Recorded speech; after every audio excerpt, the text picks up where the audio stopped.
Bonjour à tous, alors aujourd'hui je sors complètement de ma zone de confort puisque je vous présente une Formule 1. Alors une Formule 1 issue d'un animé japonais, certes, très futuriste également, mais ça va me changer un peu des robots et des avions transformables. Cette maquette, c'est la AEI Ogre AN21 issue de l'animé Cyber GPX Cyber Formula. Donc c'est un anime que je n'ai jamais vu, voilà, comme ça c'est dit.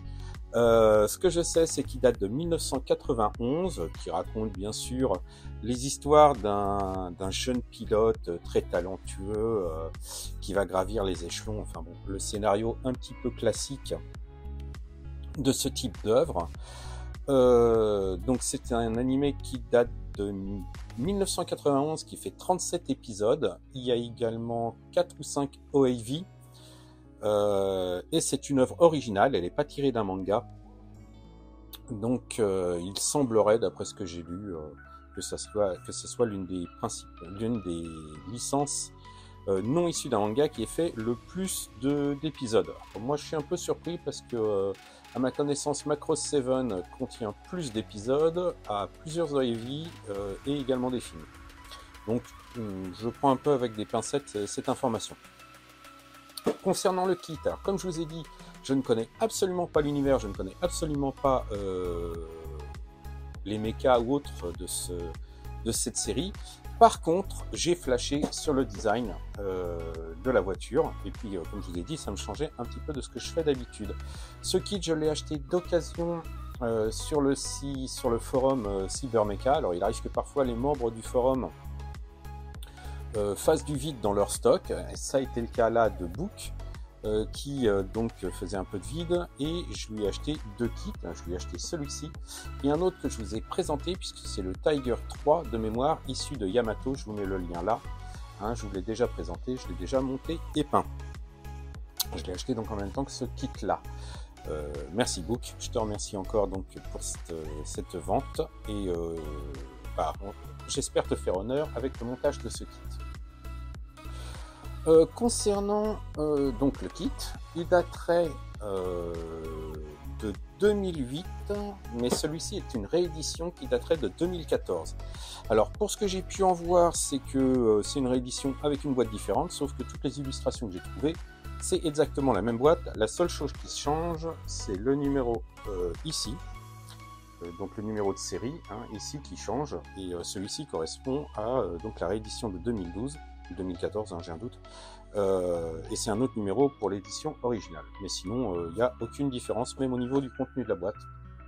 C'est le même kit, il n'y a pas d'add-on, pas de bonus, rien du tout.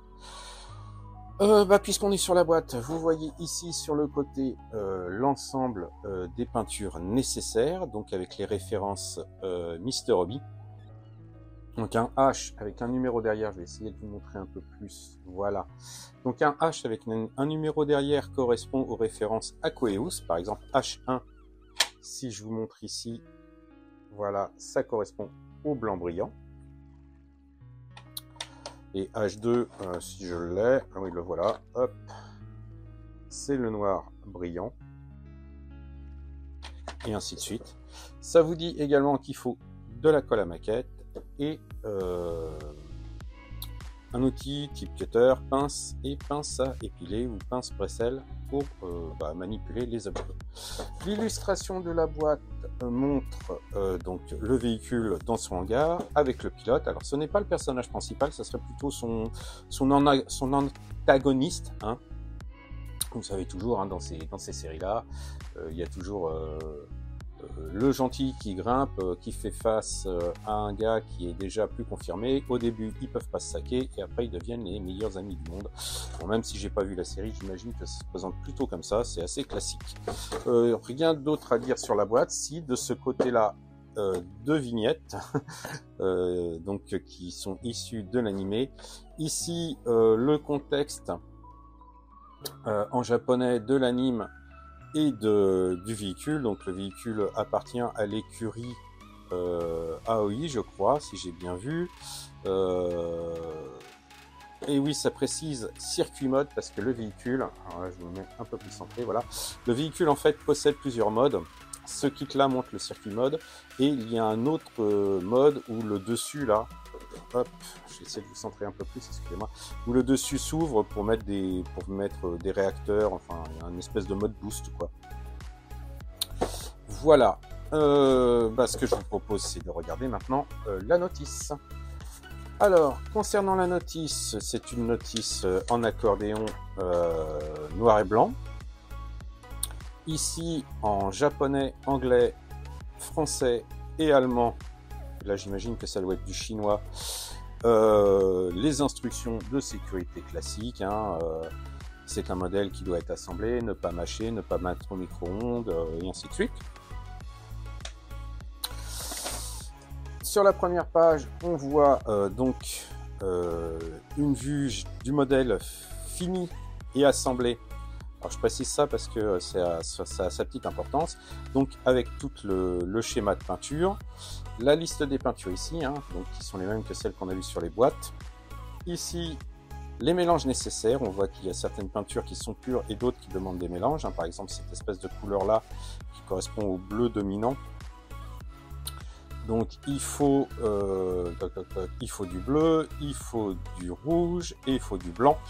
Et cela en proportion de 10 gouttes, 7 gouttes et 4 gouttes. Ici, c'est les espèces de liserés roses qu'on a sur le dessus là et sur le côté de la voiture.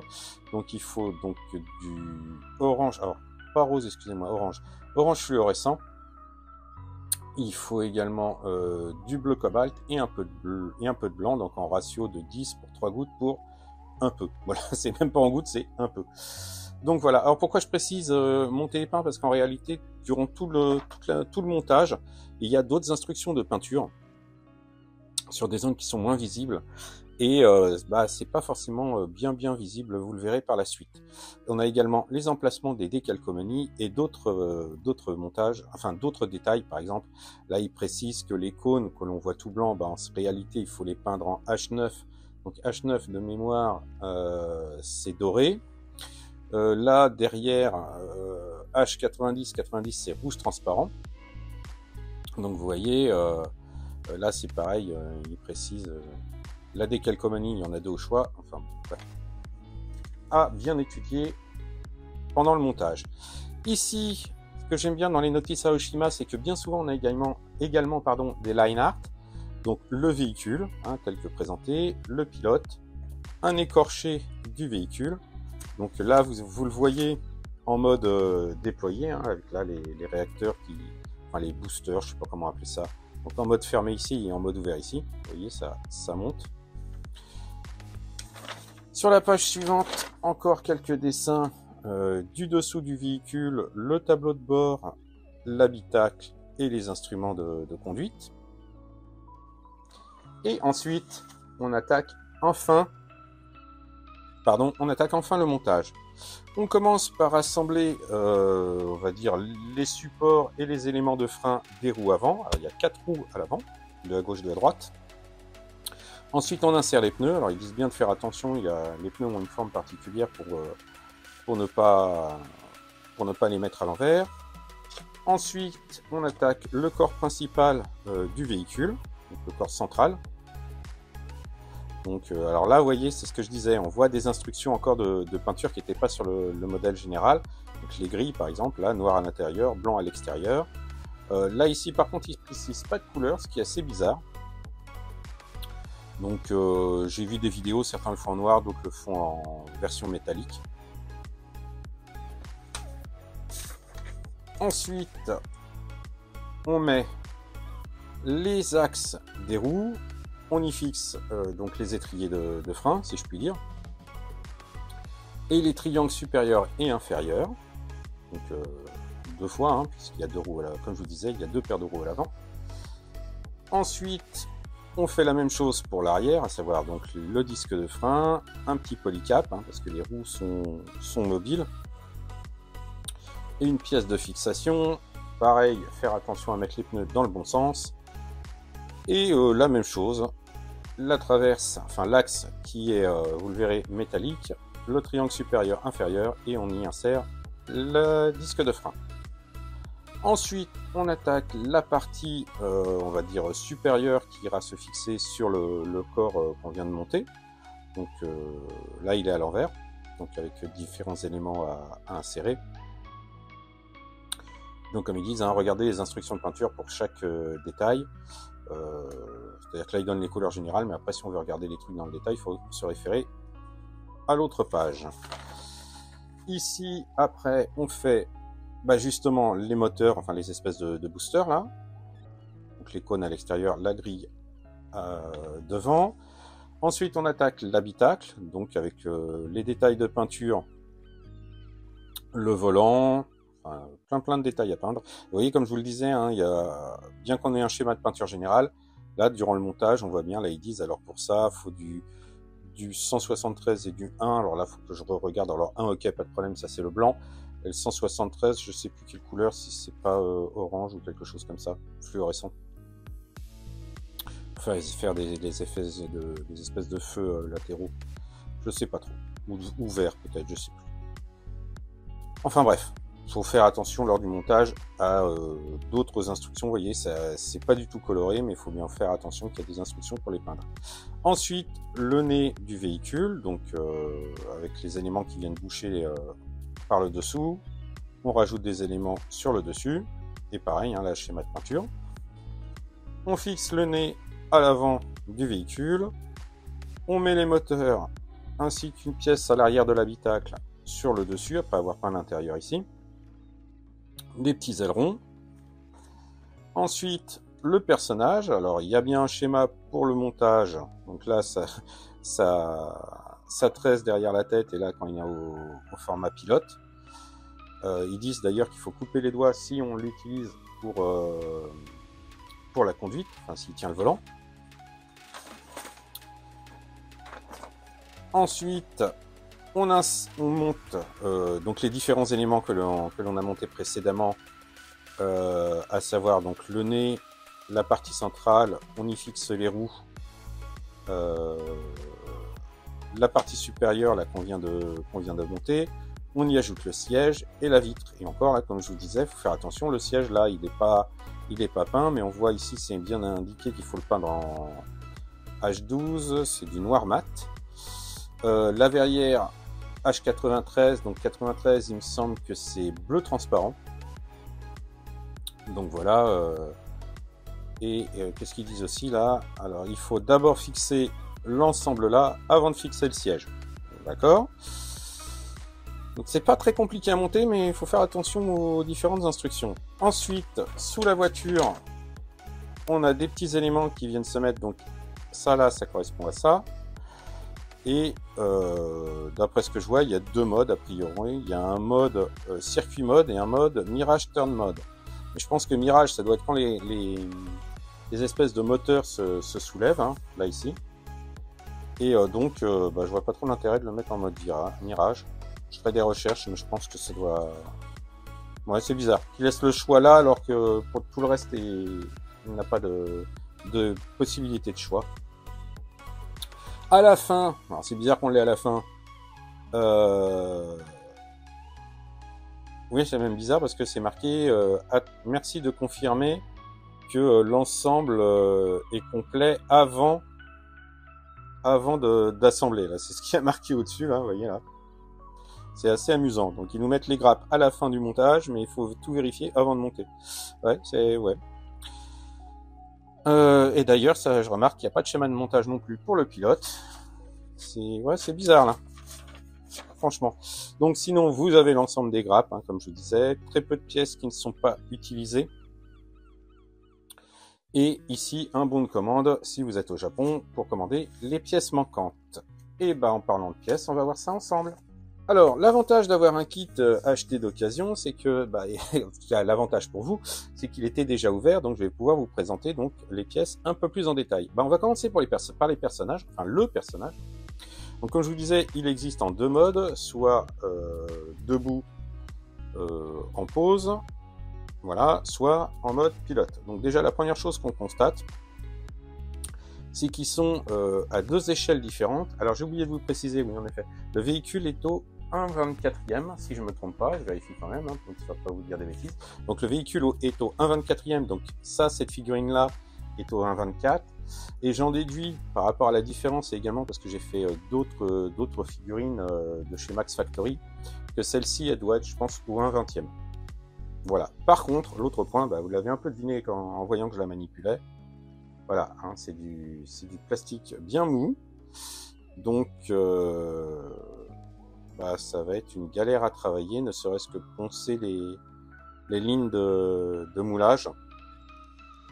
Et puis ensuite, on peint, j'avais déjà fait une figurine comme ça avec le Tachikoma, hein, je vous mets également le lien ici. J'avais fait le Major. Mais bon, c'est pas ce qu'il y a de plus plaisant à travailler comme matière, hein, clairement. Alors, bah, on va commencer immédiatement. Alors là, on se retrouve avec du bon plastique bien dur. Donc il faudra que je nettoie bien avant de le travailler, parce qu'il y a de la poussière. Donc, bah, c'est plein de détails, hein, vous voyez, c'est assez sympa. Bon, après, c'est une Formule 1, hein, c'est pas non plus... Mais il y a plein de détails. Ce qui m'arrange, parce que bah, par exemple la ligne là sur le côté, ainsi que d'autres éléments qu'il va falloir peindre d'une autre couleur, bah, si les limites sont bien marquées, ça va être beaucoup plus facile pour faire le masquage. Donc moi ça me va très bien. On va continuer sur les éléments de carrosserie avec l'aileron, donc à l'avant. Comme je vous disais, hein, des gravures qui vont permettre de bien marquer les zones de masquage. Donc ça va être sympa. Alors, quelques traces de plastique d'éjection là, c'est un peu gênant. Franchement, c'est assez casse-pied, ce genre de choses. Elle est en dessous, hein, mais bon. Donc là, on a les pédales. Là, une petite manette. Le volant, comme vous voyez, c'est petit. Oh, c'est pas super détaillé. Il y a ce qu'il faut, on va dire ce qu'il faut, mais sans plus, hein. L'arrière, les triangles des roues avant. Et avant que ça soit... Non, je sais plus, il faut que je revoie le montage, mais je crois que ça c'est les triangles de roue arrière et ça c'est les triangles de roue avant. C'est sympa, c'est sympa. C'est pas super détaillé, mais bon, ça fait le taf. Bon, là, côté détail, il n'y a rien. Ah, par contre, ce que je remarque, alors si, là c'est la partie qui est derrière le poste de pilotage, c'est assez bien. Mais par contre, là, ce que je remarque, alors je sais pas si vous pouvez le voir. Derrière, là, vous voyez, on voit deux pastilles d'éjection qui sont plutôt moches. Et surtout, de l'autre côté, je sais vraiment pas... Ah si, normalement, là, juste là. Là, ici. Je vais retirer mon doigt. Et normalement, il y a une petite marque que vous pouvez voir. Un petit rond ici. Et là également aussi. Ah, c'est vraiment subtil, mais on le voit. Et en fait, quand je passe le doigt, il y a une légère déformation à cet endroit-là. Pareil là. Alors ça, c'est un peu rageant, parce que à rattraper ce truc-là, c'est assez casse-pied. Il faut vraiment mettre une couche de putty très fine ou un mastic quelconque très fin et poncer avec du papier de verre très fin, genre 1200, 1500, pour combler ce genre de marque. Alors des fois, une fois peint, ça se voit pas trop, mais là, franchement, vu que je le sens en passant le doigt, j'ai peur que ça se voit, honnêtement. Je sais pas dans quel coin de la maquette il est, je vais pas vous mentir. Franchement, si c'est dans un coin qui se voit pas trop, je vais peut-être pas me casser les pieds à le masquer, parce que ça, c'est vraiment un travail hyper casse-pied à faire. Les traverses, les axes, donc c'est bien du métal. Alors la planche de décalco, voilà. Donc avec deux polices d'écriture différentes au choix, j'avais vu sur la notice pour le marquage. Donc le nom du pilote, hein, donc il s'appelle Bleed Kaga, de nationalité japonaise. Et ici les compteurs. Donc c'est pas non plus la fête côté détail, hein. Mais bon, la verrière sera teintée. Tiens, bah, d'ailleurs la voilà. Donc la verrière sera teintée, donc on verra pas trop l'intérieur. Et derrière, un autre truc, ça m'a l'air très épais quand même, du plastique. Alors ce que je fais là, c'est juste pour voir si ça fait une grosse déformation au niveau de l'épaisseur de la verrière et ouais, c'est pas top, mais bon. Comme je disais, hein, ça va être de toute manière, va y avoir de la peinture, enfin ça va être teinté, donc c'est pas super gênant si on voit pas vraiment super à travers.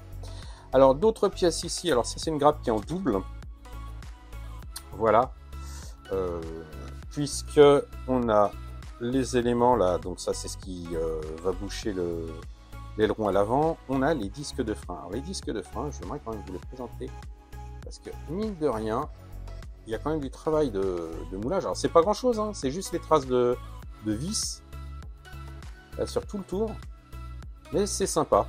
Moi je trouve ça sympa, c'est pas énorme hein, comme détaillage, mais c'est sympa. Bon, les jantes très simples, hein, on voit l'écrou central, mais rien d'autre.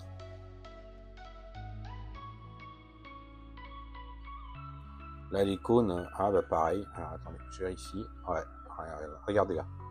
Regardez ce magnifique trou.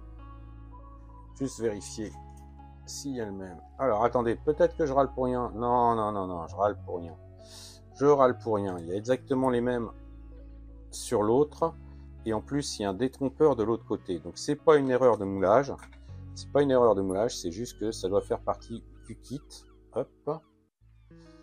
Donc il y a bien un réacteur en haut, un réacteur en bas, et faut pas se tromper. Non, là je suis mauvaise langue. Là je suis mauvaise langue. Pour une fois, c'est pas le kit. Par contre, là sur le siège, si, là c'est le kit. Là il y a une grosse déformation à l'intérieur, là il y a une espèce de trou. Il n'y a pas de l'autre côté. Donc côté détail, le siège c'est pas top non plus. Ce qui serait sympa si j'avais du courage, hein, pas sûr que je le fasse, mais par exemple là voilà, c'est bricoler un truc pour faire un harnais, si je mets pas le pilote à l'intérieur. D'ailleurs même si je mets le pilote, hein, faire un harnais, ça, c'est un petit plus qui peut être sympa. Donc les côtés du véhicule et le dessous, bon, pas pléthore de détails, mais il n'y a pas besoin non plus, hein, de même cette partie là en fait elle va être masquée par la suite.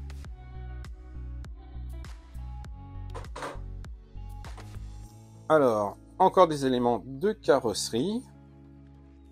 Donc là, c'est le dessus des réacteurs.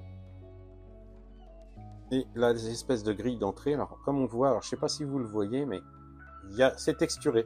Ça fait comme un espèce de nid d'abeille. Il y a un petit peu de ponçage à prévoir, mais c'est assez propre. Assez propre. Les pneus. Alors, les pneus, ah, c'est du caoutchouc.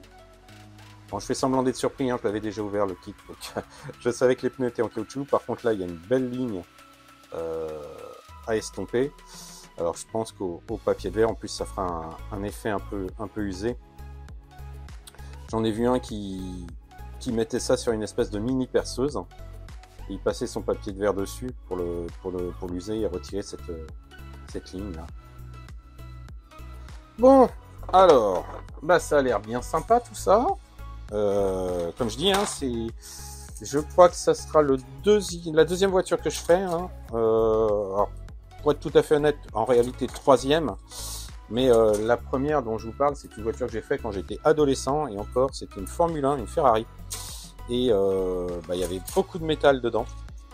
Donc beaucoup de vis, beaucoup de trucs de ce genre. Donc c'était pas un vrai kit plastique injecté.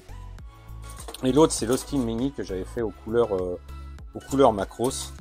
Parce que, alors déjà, j'ai mis les deux trucs que j'aime bien, parce que j'adore Macros. Et je suis aussi un fanatique des Austin Mini. Je vous parle des vieilles Austin Mini, hein, jusqu'à fin des années 90, hein, pas les grosses éditées par BM, là, qui ressemblent à rien. Mais là, je m'égare, ça n'a rien à voir avec le sujet de cette vidéo. Eh bien, il n'y a plus qu'à se mettre au travail et vous présenter le résultat.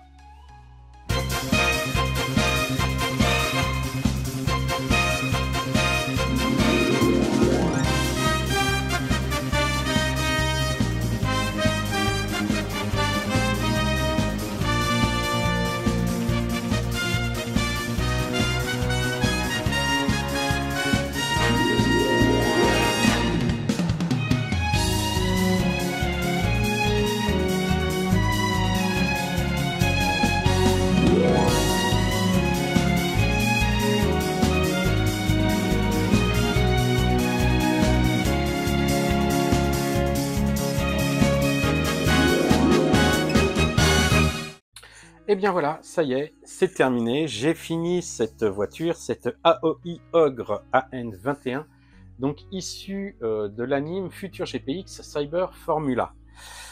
Alors, que dire de ce kit? Que c'est le kit des contraires. Alors, je vais vous expliquer un peu ça pour plus en détail. On va arrêter le carrousel, hein, comme je fais d'habitude. Alors, pourquoi des contraires? Parce que autant j'étais super emballé par l'idée de faire un kit qui sortait un petit peu de ce que je faisais d'habitude, autant lorsque je vous ai présenté la notice, comme vous l'avez vu, le montage n'était pas vraiment compliqué, hein, en gros, une partie inférieure, une partie supérieure, on colle les deux et c'est terminé avec des gros éléments, donc pas trop de complications. Le défi était vraiment au niveau de la peinture, hein, puisque moi je travaille essentiellement à l'aérographe, et comme vous voyez, il y a beaucoup de lignes et d'éléments différents. Donc ça voulait dire quand même pas mal de masquage, hein, les symboles à l'avant, quoique ça a été relativement facilité par le fait que les marquages étaient bien en creux, donc quand je mettais le scotch, je retrouvais assez facilement les zones à découper pour pouvoir vraiment mettre mettre à jour les éléments que je devais peindre et bien conserver les éléments que je devais masquer. Donc là-dessus, ça allait, à quelques détails près. Mais bon, tous les kits, il y a toujours des trucs qui vont pas. Mais d'un autre côté, beaucoup de défauts de moulage, des pastilles d'éjection à boucher à la putille avant de pouvoir travailler. Je vous ai parlé par exemple dans la première partie, je me souviens que je vous parlais des cônes en disant ah bah regardez il y a un défaut, ah bah non en fait c'en est pas un, il y a vraiment des creux, c'est super sympa. Oui, sauf que quand on regarde, là je vous présente en détail, ce cône là vous avez deux creux, ce cône là vous n'avez pas de creux, ce cône là vous n'avez pas de creux, ce cône là vous avez un creux d'un côté et à peine marqué de l'autre, à peine. Donc, est-ce que c'est défaut? Est-ce que ce sont des défauts? Ou est-ce que c'est fait pour? Si c'est fait pour, pourquoi là il en manque un? Enfin, voilà. L'autre prise de tête, c'est au niveau de l'ajustement. Franchement, comparé d'habitude où je peins progressivement mes pièces, je les colle et puis ça avance petit à petit, ce kit-là, j'ai quasiment tout peint, tous les éléments avant de l'assembler tout à la fin. À part quelques détails près, bon, le nez, il était fait en plusieurs parties. Mais lui, je l'avais peint et assemblé au fur et à mesure, comme ça j'étais tranquille. Mais sinon, tout le reste, les éléments ont été peints les uns après les autres et assemblés vraiment à la fin. Pour tout vous dire, j'ai fini hier soir. Le kit, honnêtement, a failli passer par la fenêtre à un moment. Il a fallu que je fasse une pause parce que c'était insupportable. En fait, ce qui était insupportable, c'était le montage des roues avant. Si vous vous rappelez bien dans la notice, il y a un axe traversant en métal. On insère de chaque côté l'ensemble d'étriers freins à disque, et ensuite on colle les triangles qui forment donc l'élément pour faire la direction. Et le problème c'est que la tige, le diamètre de la tige est nettement plus petit que le trou qui est dans les étriers de frein, ce qui fait que vous mettez la tige, l'étrier de frein, vous le maintenez, vous essayez de mettre un triangle, vous maintenez en espérant que ça colle, et avec le poids, le truc bascule, ça fait sauter un triangle, puis l'autre triangle, enfin, la prise de tête au possible, à tel point que je déteste faire ça, mais j'ai fini par prendre des gouttes de cyano, hein, de la glu 3, pour fixer ces éléments-là, tellement c'était récalcitrant. De même, les pneus, il y a des polycaps dedans, enfin dans les étriers de frein, il y a des polycaps et on insère les roues dedans. Sauf que c'est dur à mettre, donc quand on appuie, il y a une chance sur deux pour que ça décolle l'un des triangles, parce que l'axe là va bouger, enfin pas celui-là, l'autre, parce que celui-là c'est deux axes de chaque côté, celui-là est traversant. On appuie, ça force et puis hop, ça fait sortir la roue de l'autre côté. Donc voilà. Petite crise de nerfs, hein. À un moment j'ai posé le kit, je suis allé faire un tour, je me suis bu un café. Ouais, c'est pas normalement le truc qui calme, mais moi ça m'a fait beaucoup bien avant de reprendre. Mais il n'y a pas que ça, il y a la partie supérieure et la partie inférieure n'étaient pas jointives. J'ai été obligé de coller et mettre aussi une ou deux gouttes de cyano et de maintenir le tout, parce que cette partie-là, le dessus était vraiment bombé par rapport au dessous. Là c'est pareil, les parties supérieures du moteur, il y a bien des picots pour, enfin des détrompeurs, des clés pour pouvoir le coller et faire en sorte que ça tienne bien en place, sauf que les clés sont tellement larges que quand vous mettez de la colle, au final, ça tient rien. Là, vous voyez, les clés elles sont en dessous, je vous les montre. Là, c'est ces espèces de trucs là, tout en longueur, sauf que le trou qui est dans la carrosserie, hein, ici, là, il est 2 fois plus grand, donc ça tient pas. Voilà. Donc, comme je voulais éviter de mettre de la colle sur les côtés pour pas que ça touche la peinture, ça tient pas. Bon, d'un autre côté, c'est pas trop gênant. À cet endroit-là, ça tient tout seul, et puis ça me permet de soulever, de voir d'avoir une trace du travail de la peinture que j'ai fait en dessous. De même, j'ai pas collé. Alors là, c'est fait exprès. Hein, j'ai pas collé la verrière pour pouvoir avoir accès donc au cockpit. Le cockpit qui est pas détaillé au final, qui est pas détaillé du tout. Alors ça jure un petit peu. Vous avez tout l'avant. Je vais essayer de vous montrer ça. Vous avez tout l'avant ici, là où est mon pouce, qui est détaillé avec des petits détails. Alors c'est pas des détails de folie non plus, mais il y a quelques éléments en plus qui sont mis en valeur avec la peinture. Et à côté de ça, vous avez un volant qui comporte quelques détails. Alors je vais plutôt vous mettre. Alors je vais essayer de vous montrer, mais je pense que j'illustrerai en plus avec une photo, ce sera nettement plus parlant. Je vous montre comme ça. Mais voilà, le volant a quelques détails. Alors malheureusement, il y avait un levier de vitesse, mais lorsque je l'ai dégrappé, il était tellement fin. Je l'ai pourtant dégrappé délicatement avec l'exacto, hein, même pas avec la pince pour être sûr que ça saute pas. Mais il a cassé net en deux et j'ai pas pu le recoller. Donc bon, il n'y aura pas de levier de vitesse. Mais au-delà de ça, ce qui constitue le tableau de bord, c'est une simple décalcomanie. Et franchement, moi j'ai un peu l'impression de voir un stickers digne d'un jouet Playmobil de mon enfance. Alors, juste pour vous donner un ordre d'idée, mon enfance elle remonte aux années 80-90, hein, donc c'est pas tip top. Donc ça c'est pour les mauvais côtés, mais les bons côtés, alors c'est pas forcément inhérent au kit, mais déjà être sorti de ma zone de confort et de faire quelque chose de nouveau, ça m'a bien plu. En plus, faut quand même reconnaître que le design est super sympa. Voilà, elle a de la gueule quand même cette voiture. Bon, je suis de parti pris parce qu'en fait j'ai découvert par la suite que le design était d'un méca designer que j'aimais beaucoup. D'ailleurs, si vous regardez un peu la forme du dessus, juste le dessus, hein, c'est-à-dire la partie de chaque côté là, la pointe, voilà. Alors on imagine des moteurs ici, 2 dérives ici.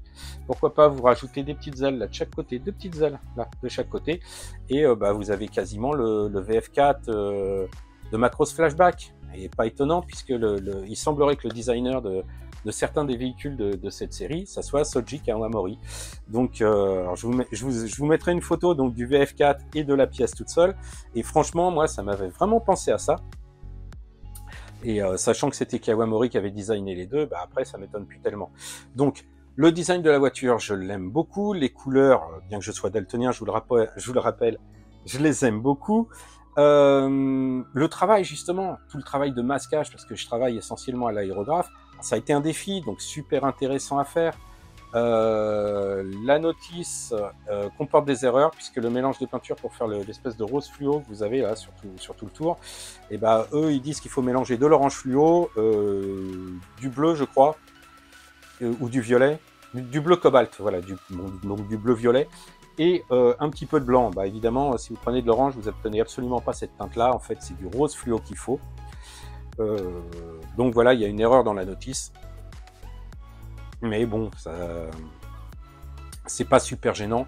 De même, j'ai pas utilisé un vert fluo pour l'espèce de pastille verte devant. J'avais un vert bien pétant, je l'ai trouvé sympa.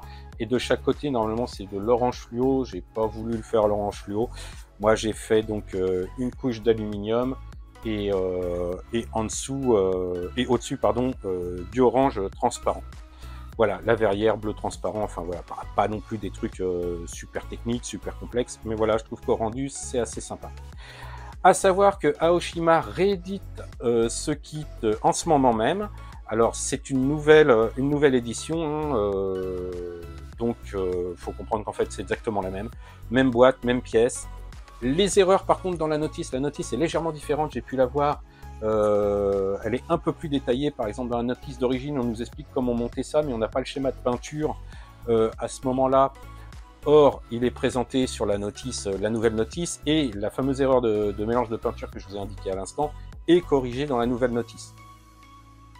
Un autre kit de cette voiture-là chez Aoshima va sortir, je pense, au mois de septembre, si je ne dis pas d'erreur, où il va être possible d'avoir les 2 autres modes du véhicule, puisque, alors si j'extrapole, il y a 4 modes du véhicule, il y a celui-ci, il y a celui-ci avec les trappes en dessous d'ouvertes, hein, j'ai commis une petite erreur, hein, c'est bien un mode à part, mais avec juste 2 petites différences, hein, c'est que les trappes en dessous là, elles sont ouvertes au lieu d'être fermées, moi je les ai conservées fermées. Vous avez un mode où les réacteurs sont un peu plus relevés et l'avant ici englobe les roues, il va au-dessus des roues avant. Et vous avez un 4e mode avec les réacteurs beaucoup plus haut, les roues arrière qui sont masquées, et l'avant là il change complètement, hein, toute cette partie-là fait une rotation de 90 degrés vers l'extérieur, et ça serait le mode ultime. Donc Aoshima sort un kit au mois de septembre qui permet d'avoir les pièces pour faire les 2 derniers modes, donc celui avec l'avant beaucoup plus protégé, et celui avec l'avant complètement différent, hein. Je vous mets des photos pour que vous visualisez la chose, parce que à expliquer c'est pas évident, et je pense que si vous basez uniquement sur mes explications, ça va pas vous donner grand chose au niveau visualisation. Voilà, j'en ai terminé avec ce kit. Alors c'est un kit que je qualifierais ni de vintage parce qu'il n'est pas sorti il y a si longtemps que ça, mais pas non plus moderne parce qu'il a tous les défauts alors peut-être pas de conception, parce que la conception est assez bien pensée, il n'y a pas beaucoup de lignes de collage à cacher. Par contre, il y a du travail. Honnêtement, il y a du travail. Par exemple, sur la partie, sur le côté là, entre la partie blanche et la partie violet, j'ai vu certaines personnes qui peignaient ça, chaque pièce de son côté, après qui les assemblait sans problème. Moi, franchement, je sais pas comment ils ont fait, hein, parce que moi, j'ai fait un montage à blanc et rien ne s'ajustait. J'ai été obligé de coller, poncer, rectifier, regraver certaines lignes pour ensuite peindre. Donc, bah, du coup, masquage à gogo. Pareil, hein, énormément de masquage à l'arrière, mais j'adore cette couleur. Hein, c'est un mélange de couleurs que j'ai faites. J'ai pris un petit risque, hein, parce que j'ai mélangé des peintures, une peinture Valero, Game Color, je crois. Ouais, voilà, c'est celle-là. Donc j'ai mélangé cette peinture Valero avec des peintures bicolores et passé le tout à l'aérographe. Donc c'était un pari, hein, quand on mélange des peintures comme ça qui sont pas forcément de la même marque, c'est toujours un petit peu risqué, mais bon. La dilution était un petit peu hasardeuse et risquée, donc j'ai vraiment peint avec de multiples passages de voile. La peinture, les 24 premières heures étaient assez fragiles. Il ne fallait pas la gratter ni rien, elle tenait pas. Après 24 heures et un coup de vernis, j'ai pu remettre du scotch de masquage par-dessus pour faire le reste, il n'y avait pas eu de souci. Mais voilà, c'est un pari qui aurait pu être perdant, mais qui s'est avéré gagnant. J'ai eu de la chance sur ce coup-là. Bah c'est à peu près tout, voilà, donc c'est un kit, j'ai eu du plaisir à le faire. Est-ce que j'en ferai d'autres? Je sais pas, parce que c'est vraiment le design qui m'a fait flasher et puis sortir de ma zone de confort, faire autre chose que ce que je fais d'habitude, qui m'a vraiment motivé. Peut-être qu'un jour j'en ferai un autre, mais en tout cas pas tout de suite. Si ce kit vous a plu, si vous voulez des infos ou juste vous voulez en discuter avec moi, la section commentaires est là pour ça. N'hésitez pas à vous abonner si vous voulez avoir... si vous ne voulez pas rater une de mes vidéos. Encore une fois, je traite de la maquette, je traite de l'univers geek, parfois un petit peu aussi d'autres de mes passions, mais bon voilà, c'est un peu plus rare. Si vous voulez voir, pardon, je bafouille, mes montages en temps réel, la page Facebook Sebgeek Factory est là pour ça. Tous les liens sont dans la description. En attendant, prenez soin de vous et je vous donne rendez-vous très bientôt. Ciao!